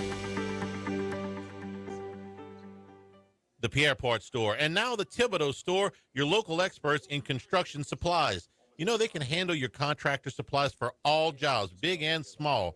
The extensive selection of plumbing, electrical, and hardware supplies are endless, and they can even deliver it to your job site. If you need lumber, no problem. Available for pickup and delivery from Pierrepont. Top-notch tools and expert advice, it's local service. From the Thibodeau Store, 900 St. Patrick Highway in Thibodeau, and online at thibodeaustore.com. This hour of Live at Lunch with Ott and Hanny is brought to you by Dana Brown at the law offices of O.C. Brown, 343-1111, and ocbrown.com. Roto-Rooter for all your plumbing needs, 925-8710. Supreme Rice, grown, milled, processed in Louisiana since 1936. United Community Bank, the local way to bank big. Tex Morris at Edward Jones Investments on Jefferson Highway, 928-8659. Total Maintenance, your one-stop shop shop for AC, electrical, generators, and plumbing. Service today, every day for total maintenance. And Coastal Capital Advisors. Markets evolve. We adapt. The Live at Lunch with Ott and Hanny Restaurant Club. Sammy's Grill on Highland Road. A hometown favorite for tailgating and watching LSU games since 1988. Snow Seafood and Steak for over 50 years on Airline, Highway, and Highway 74 in Gonzales. Dozy Place for hand-cut steaks on Government Street and Mid-City. Louis Cafe, a Baton Rouge landmark since 1941. Just outside the north gates of LSU. Finbomb, sushi, burrito, poke, ramen at Burbank and Lee. Since the 1930s, Supreme Rice has delighted their customers for all of your favorite South Louisiana dishes. Whether you like the brown, long grain, medium grain, jasmine, or the new parboiled rice, Supreme Rice makes your favorite dishes even better. They even have a healthy low glycemic rice, a great option for diabetics and those who have high insulin resistance. Supreme Rice is proud to be part of the Climate Smart program, which promotes water conservation and reduces methane emissions so future generations of Louisiana farmers can enjoy the same benefits. For more information and great recipes, find them online at supremerice.com. If you're near the north side of campus, I need to remind you about a couple of longtime favorites. Highland Coffee's the original specialty coffee shop in Baton Rouge since the 1980s. My personal favorite. Love getting my cappuccino from their friendly, knowledgeable staff. Roasted right in the shop. Louis Cafe for breakfast and lunch 7 days a week. The Mitchell omelet, Cajun hash browns, Big Cheesy Lou, all served up in that famous open kitchen atmosphere. In Tigertown since 1941. A couple of great spots. Highland Coffee's and Louis Cafe just outside the north gates of LSU. ALS is a progressive and neurodegenerative disease, and we need your help to find a cure. The mission of the ALS Association, Louisiana, Mississippi chapter, is to discover treatments and a cure for ALS, and to serve, advocate for, and empower people affected by ALS to live their lives to the fullest. Whether you are newly diagnosed, a military veteran, a caregiver, or someone looking to learn more about how to navigate living with ALS, they can help. Visit als.org to learn more. That's als.org. There's more than one way to listen to ESPN Baton Rouge on the radio at 104.5 and 104.9 and 98.1 HD2. Online at 1045ESPN.com and with the free ESPN Baton Rouge mobile app powered by Bayou Ford. 1045 ESPN, Baton Rouge. Live at Lunch with Ott and Hanny from Finbomb. Sushi, burrito, poke, ramen on 1045 ESPN, Baton Rouge. From east, north to south, but we're heading west. It's Wes Reynolds from VSiN. Wes, how you doing, buddy? Jimmy, I'm well. How are you? Good, man. What's your take on the? We were swept away from the. I found myself watching and enjoying the Olympics way more than I anticipated. Maybe because I can in the era of some load management. In a lot of our sports, there was no question that these athletes were competing at their best. There's no doubt. And then you cap it off with the team accomplishment in hockey, which we're glued more to team stuff than individual sports. But it was fun. It was entertaining, and the highest 9 a.m. or earlier East Coast rating ever. I think it did about 50% less than 2010 when they were in Canada and they played in the afternoon where everybody can watch it. But it peaked at like 28 million. Just your takeaways from the Olympics and the hockey. Yeah, I enjoyed it as well. And live sports during the day is always undefeated. And we're going to find out with college basketball when we get to the postseason. But so it's nice to have all that coverage live, and you can watch it at night on delay if you wanted to in prime time. And not only sweeping the hockey, but I thought because we're watching different sports that we're not normally watching. Right. Like you're not following the curling circuit during the year, but yet you get kind of fascinated by it during the Olympics or the speed skating or the figure skating or whatever it is. And the thing about the Olympics that makes it kind of unique is that everybody has a story, and that's what sells, is the journey to how you got here, how you got to the Olympic stage, how you got to the world stage, and everybody and everything has a story. So I thought it was very enjoyable, and then capped off, obviously, on Sunday morning. I thought one of the storylines that caught my attention span, maybe because my schooling and my degree in psychology, but just the pressure and the amount of pressure and how the figure skater, Alyssa Liu, she was able to. Now, listen, she's got a lot of talent when she can retire for a year or two and still come back and compete at that level. So maybe it doesn't apply to everybody, but it was the quad god in the individual or the skier until the slalom. I mean, that the pressure was so that I don't know if you saw that interview with Tarico that you may see a shift to be a little bit more balanced in your lifestyle and have a little bit going for you besides just so committed to your one sport and training, and that it applies more pressure on you. Did you capture that? Because if you watch Lou, I don't know anything about figure skating, but I can tell you what, she was just having fun, just and allowing herself to compete at a super high level when everybody else is just so stressed. Yeah, absolutely, and we saw that a few years ago with Simone Biles during competition. Things went wrong, and then it was like she was battling some things and an injury, and then took some time off, came back and returned, and then killed it at the last Olympics. May do it again in LA in 2028. That has not been ruled out yet, and I think that there was something fun, and that's why I kind of enjoyed Lou in terms of her skating and her approach. It was like, I'm just going to go out and have fun. I'm not going to have any pressure. I'm going to do it my way. I'm going to do it on my terms and not what everybody's telling me that I should do or what to do. And I thought that was a great story. And, sometimes great stories come from something bad happening and then the redemption. Like we got the quad god redemption story perhaps in 4 years when they go to the French Alps. That, he was expected to do it and then he failed on the biggest stage. And now he comes back, and that's why we love the games, is because they always have those kind of stories.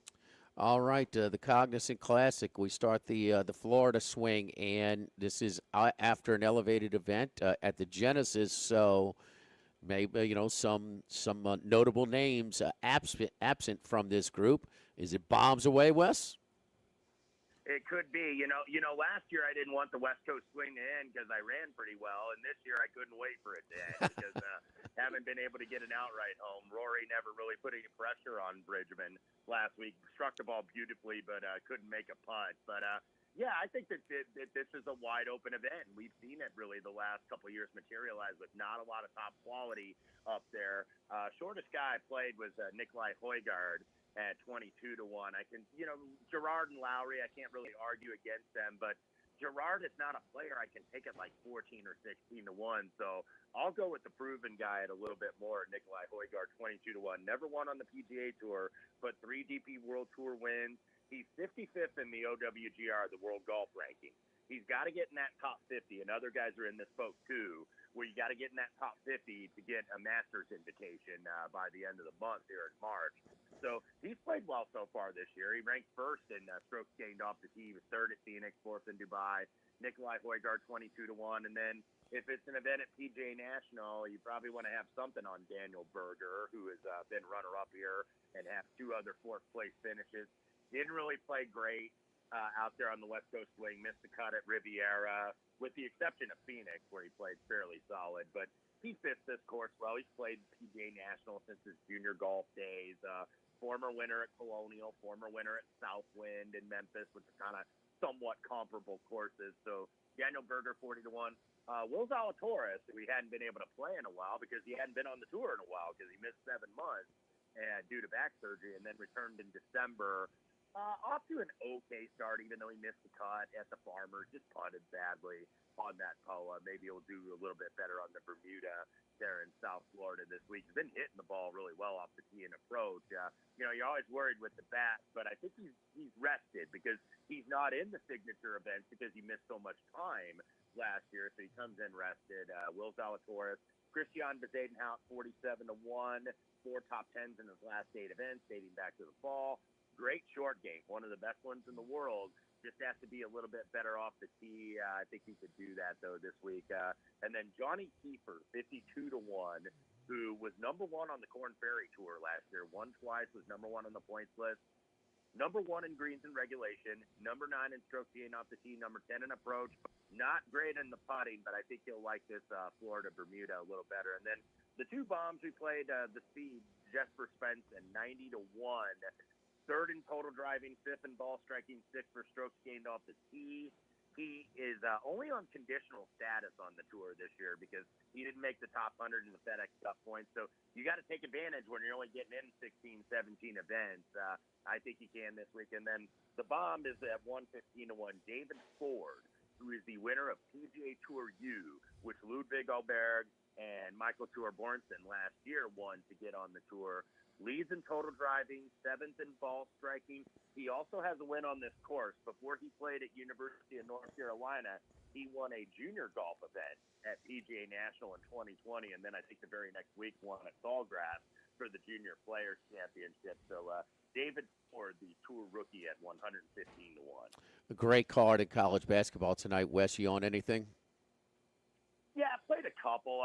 It's always dangerous to go against the Gators, but I played Texas at +6 tonight. I think Texas is one of those teams that's kind of, depending on which bracketologist you look at, are they on the right side or the wrong side of the bubble?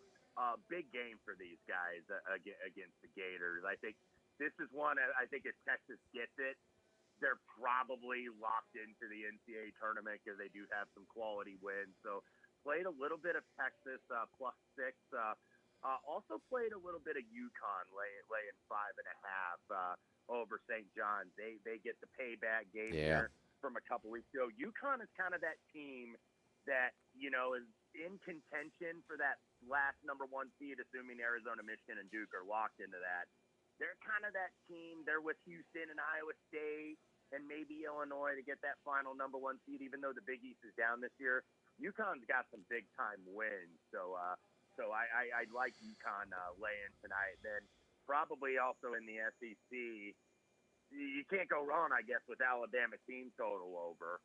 And Mississippi State has, been running a little bit. I think Alabama will force the tempo. So I've seen like 94.5, 95 is what I saw. I think Alabama puts up a big number tonight. Alabama's quietly won 7 in a row. So speaking of winning streaks, St. John's 13 in a row going into that rematch against UConn. It was that Friday night game. It's really strong ratings, by the way, a few Fridays ago. So over the Alabama Crimson Tide. I think Florida might get that number, that fourth final spot. I mean, they are surging. Their strength of schedule. Their NET is 7 right now, but man, it is just clearly emerged as the best team in the SEC. It's not close, and that's not easy to do. Coming off of a national championship hangover for such a young coach. Any other eye on maybe some futures in college hoops? Yeah, it was, just kind of dabbling a little bit. I know that there was somebody that was pitching to me Illinois perhaps to be at 5-1 to get that fourth number 1 seed. Their defense got to get a little bit better offensively. They're arguably the best in the country. It's something I would look at. I placed a Purdue to make the Final Four at a little better number a couple weeks ago. I'm still not ready to rule them out, but I know that they've been kind of a disappointment, and there was higher expectations for these guys. And when they've gone against the other elite teams in the conference, they've fallen short so far against Illinois and Michigan. But those are ones I would look at, and everybody's asking me the mid-major that you think will do damage, and everybody predictably says St. Louis. Keep an eye on Belmont. Belmont, now they got to make the tournament first and win that Missouri Valley tournament, but that team, every single night I see them, and they're just making threes, and it seems like they never miss a shot. So keep an eye on Belmont, maybe to pull an upset if they get in that tournament. Yes, Kelvin Sampson's Houston Cougars have lost 3 in a row. You concerned about them? A little bit. Now, defensively, they're always very good, and they're one of the tougher teams, and they got grown-ass men on that team now like they did last year, but they're having trouble making shots right now, and that's what hurt them, obviously, in the championship game against Florida. Uncharacteristically turned it over. They rely a lot on this freshman, Kingston Flemings, who's going to be a top 5, top 6 pick in the NBA draft. They tend to work him a lot in isolation, a lot of one-on-one ball, and that offense can go stagnant. We certainly saw it in the last couple games.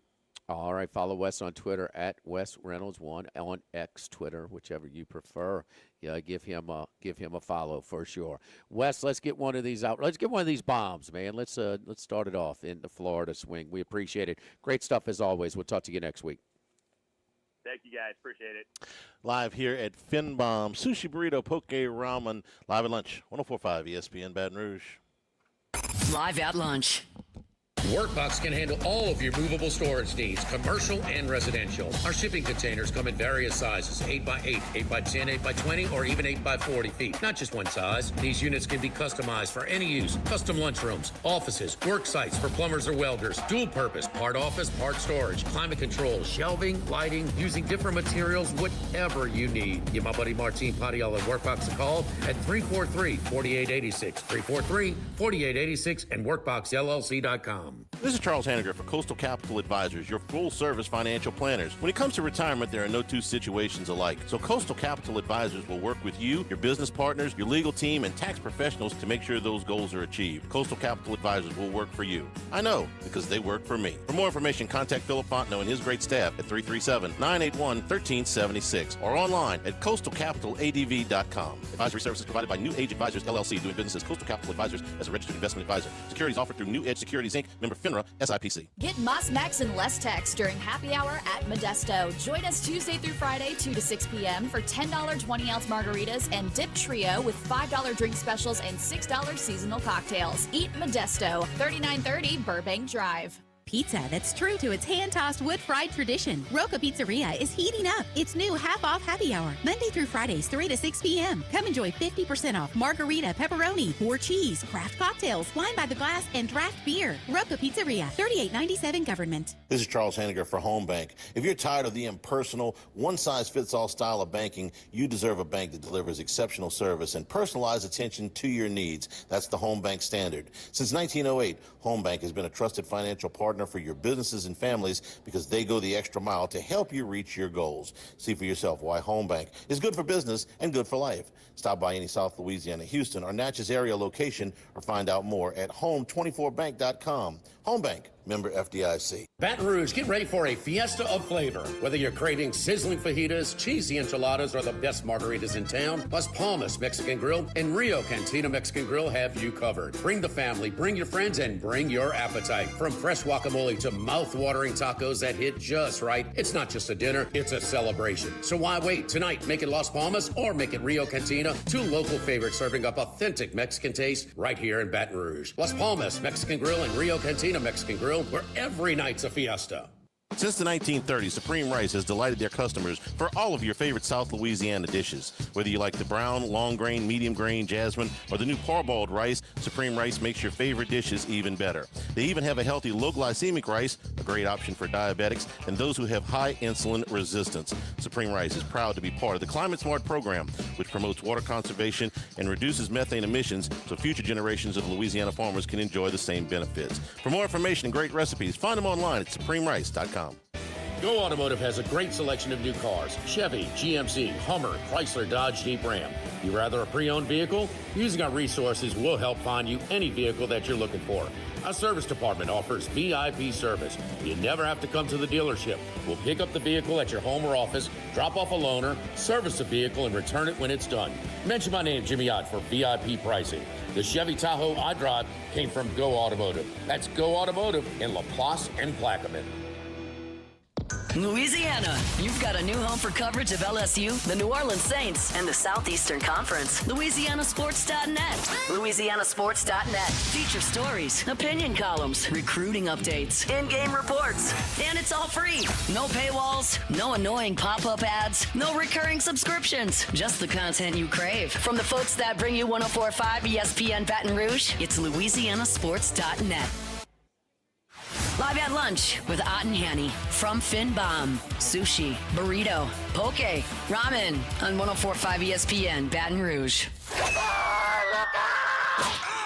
Our Wednesday consensus golf picks are brought to you by Dana Brown at the law offices of O.C. Brown. All right, Charlie, so this is the, you thought you were just gaining a little knowledge in golf? I'll give you our picks for this week because it is obscure. Well, did you hear who Wes was going through? Yeah, I did. That? And look, I'm glad that we got a little bit of practice getting up early to watch sports with the hockey on Sunday because they teeing off at 5:45 our time tomorrow morning. If you want. So 6:40. Yeah. I mean, it's going from the West Coast to the Hawaii, and then California. Now, 3-hour shift for the Florida Swings. So, all right, you heard Wes and talk about his picks. Here is Max's list as well. He's got quite a list. Hae-Tong Lee, that's L-I, at 48-1. Johnny Kiefer at 48-1. Mac Meisner at 55-1. Jordan Smith at 55-1. Kevin Roy, 100-1. Zechung Dao, they call him Marty Dao. That's D-O-U, pronounced Dow, but D-O-U at 100-1. David Ford, that was one of Wes's picks as well, at 110-1. Sam Ryder, 125-1. And he's got a Frankie Capin 1,100-1 and a top 20 at plus 425. C-A-P-A-N, Frankie Capin. So 2 common picks in there. As you heard me talk about earlier, David Ford and Johnny Kiefer. Have not heard of either of these guys. Yeah, it's not exactly a bunch of household names. And again, I'm not an expert in any of this. No Scheffler, no McElroy. No, you got Brooks is playing, Koepka. But he's almost like playing on probation, right? Like he's got to go to keep up appearances. I don't. You're asking the wrong one. I don't know. I mean, with him coming back, there were all kind of conditions that he had to make. I'm not saying he has to play in this tournament, but it's almost like he's making up for lost time and trying to create some goodwill. If he had never left the PGA Tour, would he be playing in this tournament? I don't know. He might be mandated to play. I don't know. But, Shane Lowry, probably the biggest name on here, Brooks Koepka. Will Zalatoris, who's been, out. Berger, who's been out of form. Now, the Højgaards, we know about them, but Ryan Gerard is there. So you're absent. Of course, the biggest is Scheffler, but, a lot of other big names in there as well. Next week is the Arnold Palmer, okay, and ain't nobody missing Bay Hill. And the week after that is the Players. So, and if you played the Genesis last week and you're playing the Palmer and you're playing the Players, well, this is the one you skip. And they're participating in that goofy early week, in arena golf or whatever, the simulated crap that they have on ESPN all the time. So, not a fan. I mean, might be somebody else's cup of tea, but not mine. That's for sure. When we talk about the elevated tournaments, the elevated purses, and the non-elevated purses, this is what we're talking about. The casualties of big fields in a week like this. Yeah, I'm sure Max would say something similar if he was here. Let's today. get on the board. Bombs away, though. Johnny Kiefer at 48-1 and David Ford at 110-1. Yeah, the hell with who's playing. If one of these guys hits, so maybe you can ladder them too. Top 20, top 10, top 5, and outright. So kind of split up your bet a little bit. So I mean, it's going to pay. It's going to pay really good no matter. Our golf consensus picks each and every Wednesday, brought to you by our friends at Dana Brown, the law offices of O.C. Brown, 343-1111, and ocbrown.com. You can go to the website and you pull up the main page and you can do some research on the firm's history, going back to Dana's dad, the former district attorney, O.C. Brown, which the firm is named after. So a second-generation law firm. You can look at all of our specialized attorneys and see their different specialist areas of specialty. You can check out some of the testimonials, or you can schedule your free consultation.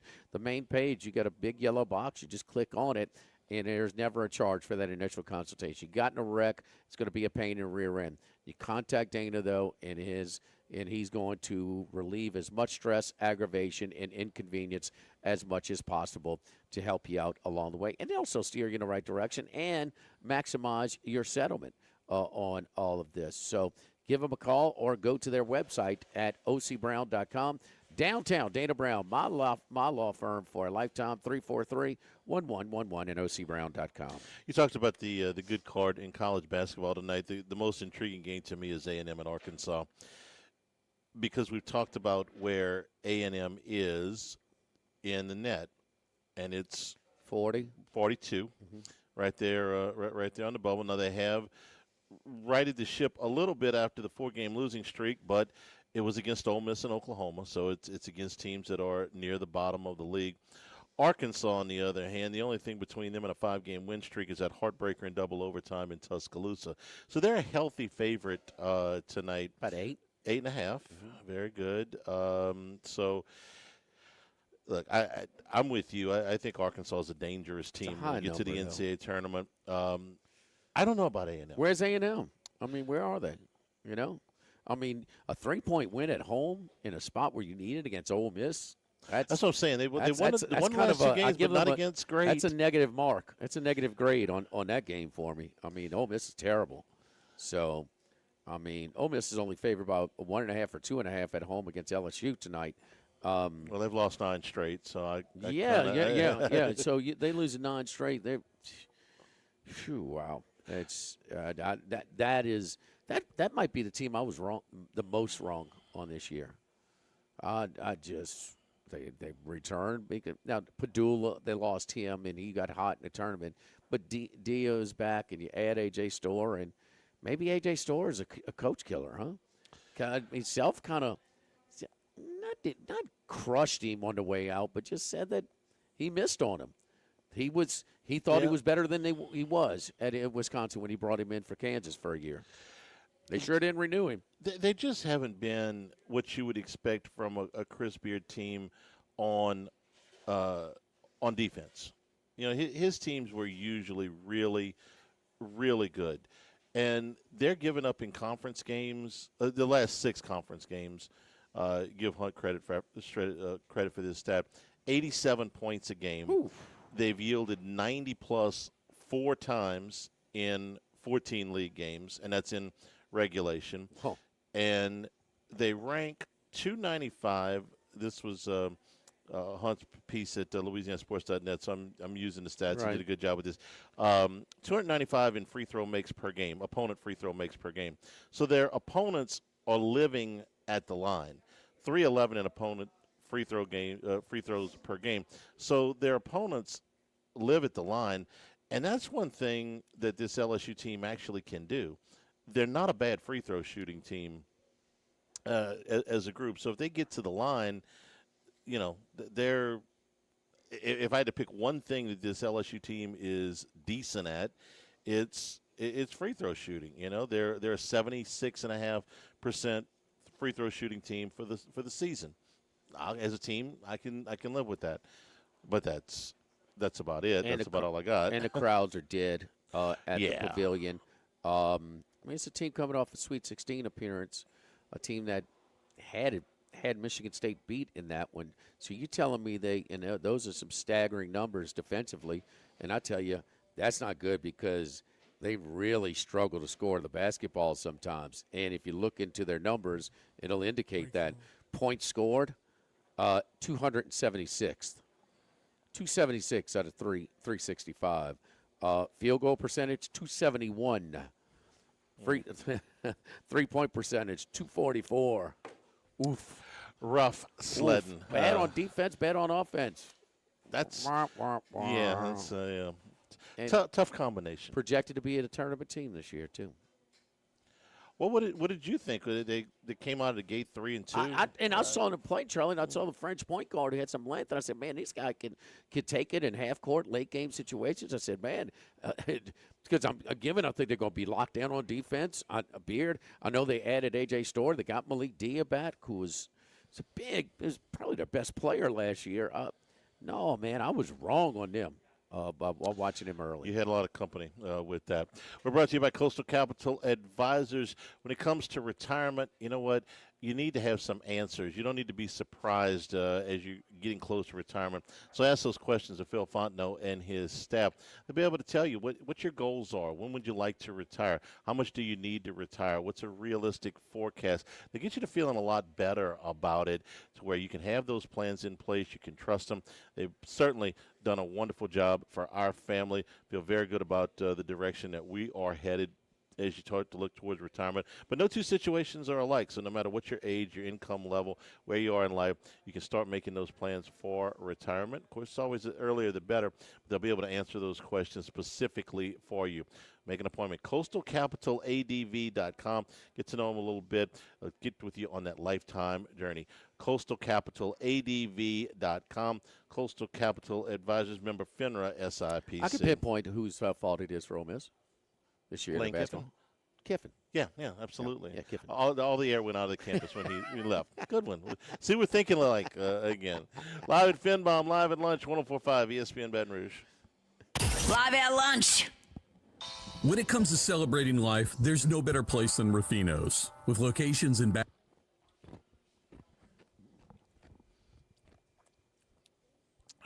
Whenever you're ready, Jordan. It's rolling. Join us for the Thursday edition of Live at Lunch from the original Walk-Ons Burbank at Nicholson. Dwayne Colucci joins us from Las Vegas. We'll see if he's done celebrating USA hockey, and Matt Humans brings his picks as well. Live at Lunch from the original Walk-Ons, 11 a.m. Thursday on 104.5 ESPN Baton Rouge.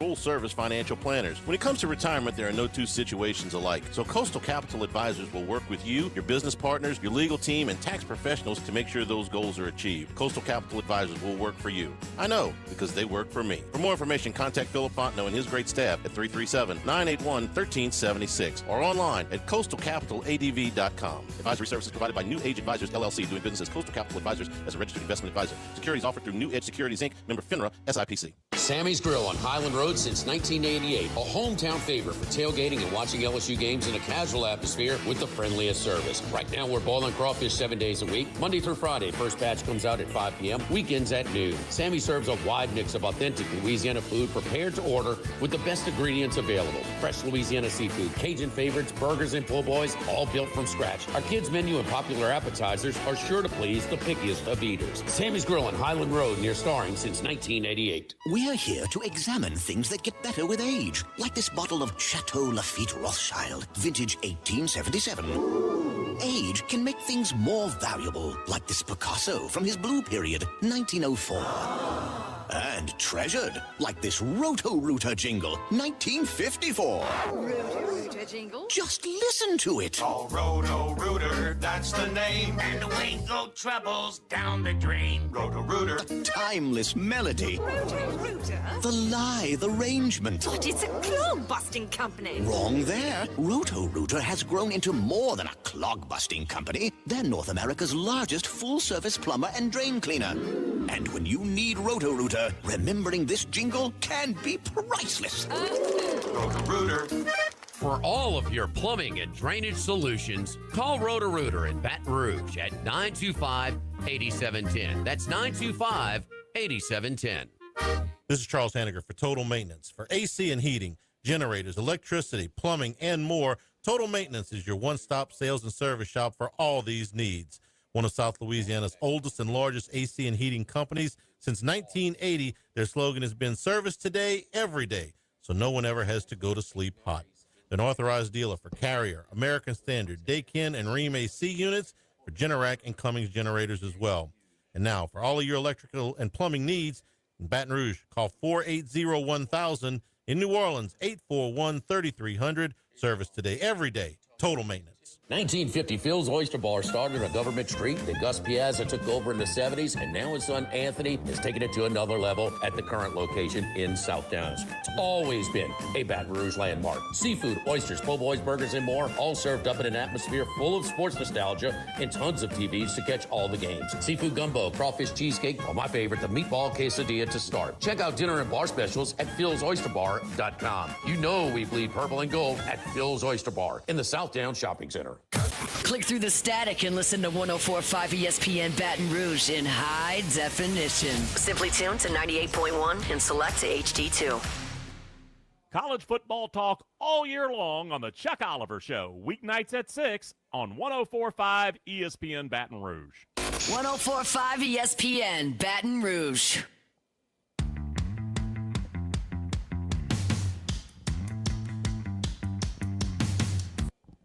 Live at lunch with Ott and Hanny from Finbomb. Sushi, burrito, poke, ramen on 104.5 ESPN Baton Rouge. Wrapping up here at Finbomb. A couple more games here real quick before we get out of here. Vandy coming off back-to-back close losses by a point at Missouri, 4 against Tennessee, and Georgia back-to-back wins against Kentucky and Texas. Dogs are an 8.5-point underdog at Vandy tonight. Yeah, it seems a little high, huh? I thought so as well. Yeah, Vandy trying to get back on track, but since they were 3-0 in the league, one of the last handful of teams undefeated in the country, they've been one game under 500, 5-6 the rest of the way. So Georgia may have they were on the bubble. They may have gotten themselves with a win at Rupp and a double-digit win against Texas, who's projected to be in the tournament, gotten themselves back a little cushion for Mike White, the Georgia Bulldogs, because they looked like they were hitting the wall. Yeah, they did. There was one other game, and I'm blanking on what got the it revenge was. game. Gonzaga, that's it. Gonzaga's Charlie, a smooth 26.5-point favorite. This was probably the biggest upset of the year. Certainly it was by the spread, but Portland going to Spokane tonight for the revenge spot for the Zags. So get some interesting late-night games, too. UNLV is going to Grand Canyon. Grand Canyon's 7.5 at home. Utah State and Santa Clara, 2 at-large teams in Leonardo's bracketologist on the road at St. Mary's and at San Diego State, 2 traditionally very tough places to play. Thanks to the folks at Finbomb for being our host today. Next to Rouse's here, Burbank at Lee. Tomorrow, we're right down the road at Walk-Ons, the original on campus, Burbank at Nicholson. For Jimmy Odd, for Jordan Kitchens back in the studio, I'm Charles Hanniger saying thank you and good afternoon. Stay tuned for Hunt Palmer, 104.5 ESPN Baton Rouge.